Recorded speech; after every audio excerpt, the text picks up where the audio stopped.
Great. So first of all, thank you for joining us. My first question is, do you think that the Western response to the crisis in Ukraine was inadequate in any way? And if so, how?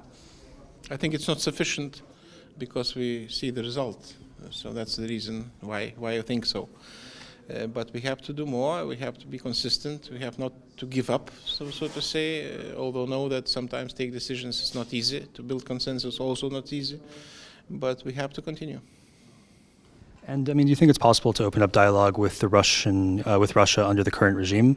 And if so, do you think it's worth doing? Dialogue is taking place, and there are many meetings. I would say some leaders even queuing to visit Kremlin. What I think not always productive, because channels of communication, channels to deliver a message is important.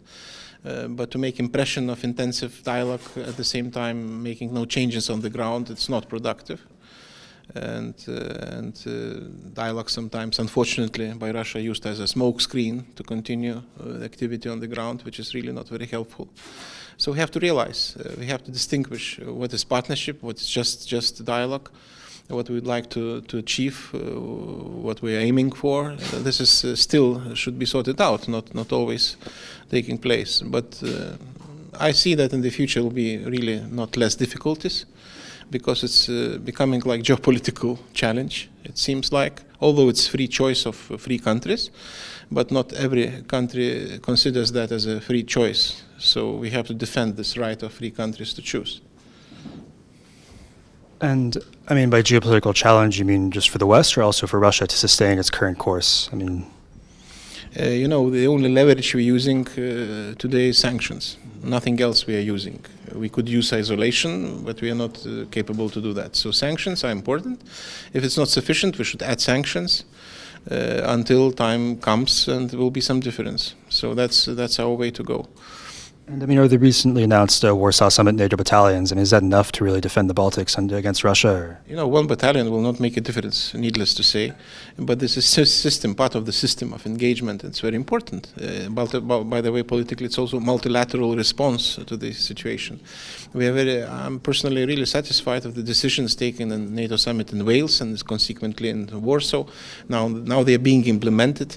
The situation is assessed adequately with all resources, not just deploying battalion, but intelligence assets, everything, and this is taken seriously. So nobody should doubt that NATO will defend their territories and populations. But you might say that, but at the same time, the candidacy of Donald Trump, for example, has shown that there's a significant constituency in the West of people who might not necessarily be interested in defending the Baltic states. How do you respond to that? I will not comment what Trump is saying because it's an electoral campaign and he said many things and then corrected these things.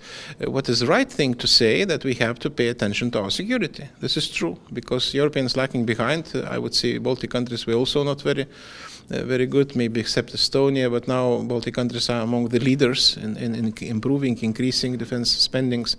It's not the only aspect. It's important also output efficiency, not the money you are spending, but how you are spending this money. So to mutually assist European Union, NATO capabilities should be also in coordination. Many tasks like that. So I believe now there are no reasons for anybody, including candidate to the presidents, to accuse us that we're not paying attention to our security. And back to the issue of NATO battalions, there are some in the West who argue that even that is enough to stoke Kremlin paranoia, which already exists. So how do you balance between not doing actions that would stoke their paranoia and also doing things that would enforce the security of the Baltics? This is a very important aspect. I already told many times that it's a different attitude, When somebody thinks that we shouldn't do anything, shouldn't say something, could be provocative. I'm saying vice versa. If you are not doing when you need to do something, if you are not saying, not stating, this is provocative. That means that immediately something will coming up, and we have to change this views, this thinking, and we have to do our business as usual, which nothing to do with any offensive, by the way. But no one, again, I will repeat, no one should doubt that we will defend our so to say security by all means in our possession, and that should be done. If I may, how worried are you and Lithuania in general that there could be an accidental escalation. There are, you know, because it's very important. If some time ago during Cold War it was just conventional, you know, confrontation. Now more and more speaking about hybrid threats, asymmetric threats, and we have to review our manuals. And having in mind, for instance, cyber, having in mind information war, energy also as a leverage to keep pressure. I don't know, these green men or white trucks which were delivering humanitarian assistance, so-called. Everything is new, and this is really could be challenging. So we have to take more efforts in order to coordinate again our efforts to coordinate between centers of excellence, again EU, NATO, national assets. That's our tasks for the future. And at the same time, a lot of people have talked about NATO also not only being a military alliance, but an alliance of values, an alliance of values committed to democracy, Western liberalism. At the same time, we've seen countries of Poland and Hungary, in a sense, move away from those. I mean, how do you balance between that, and to what extent are there cracks showing within the alliance, and to what extent is it really an alliance of values versus just a kind of strict security pact? I hope it is alliance of values, but it's not enough to state. We have to act accordingly. Also, we have to defend these values. It's not enough to state again. And we see that these values are really challenged as we speak, not necessarily with regard to our own territories, but around. So it depends. Nothing is given. And nothing could be granted just by default. It should be backed by practical moves and steps. What do you think? Does the role the cooperation militaries can play a positive role in overcoming the tensions between Warsaw and Vilnius? And if yes, how we should capitalize it? This is the only way to go, frankly, and I see no. You know, let's put it like this: cooperation in the field of security and defense. It goes according to our national interests, national security of Poland, of Lithuania, Latvia, of Estonia. If we'll do something else, if we'll do something in contradiction, will harm our national security interests. Very simple.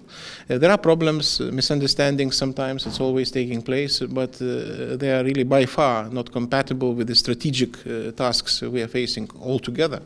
And not only security and defense, I would add also energy, for instance.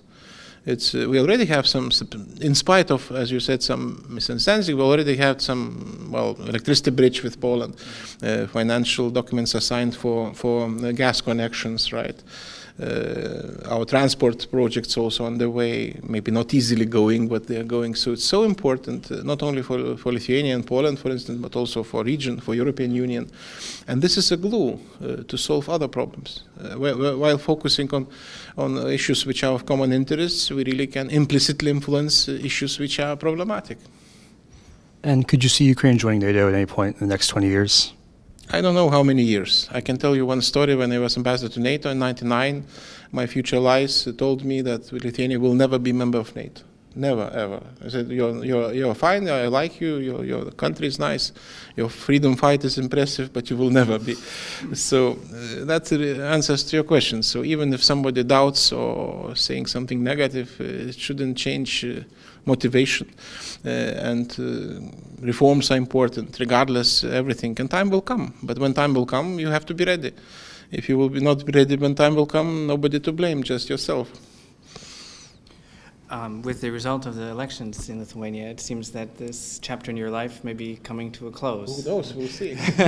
So maybe if you could spend just a few minutes reflecting on what, summarizing your last 4 years as Foreign Minister of Lithuania. Wow, that was very challenging, not only for me personally, but for my country. We were lucky enough to have presidency in the Council of European Union, second part of 2013, then 2014-15, the year of the membership in UN Security Council. So it's not all the time happening, you know. So there are a lot of challenges, and I'm really happy that we fulfilled, passed these exams properly. So I can really be. Is there one thing that you regret or would wish you could have done more of? Now, so quickly. It always could be something maybe better, but I do not see any dramatic or substantial mistakes, frankly. Maybe it's not very polite from my side. And do you see Lithuania continuing to carry the role of supporting Ukraine? Of course, no doubt. This is not just for government. This is kind of among our people at large. You know, if you'll talk to somebody, everyone will feel some sympathy. and personally really great positive feelings with all, because we went through that ourselves relatively recently, so maybe we understand them better than others. Okay. Okay, thank you. Okay, thank you.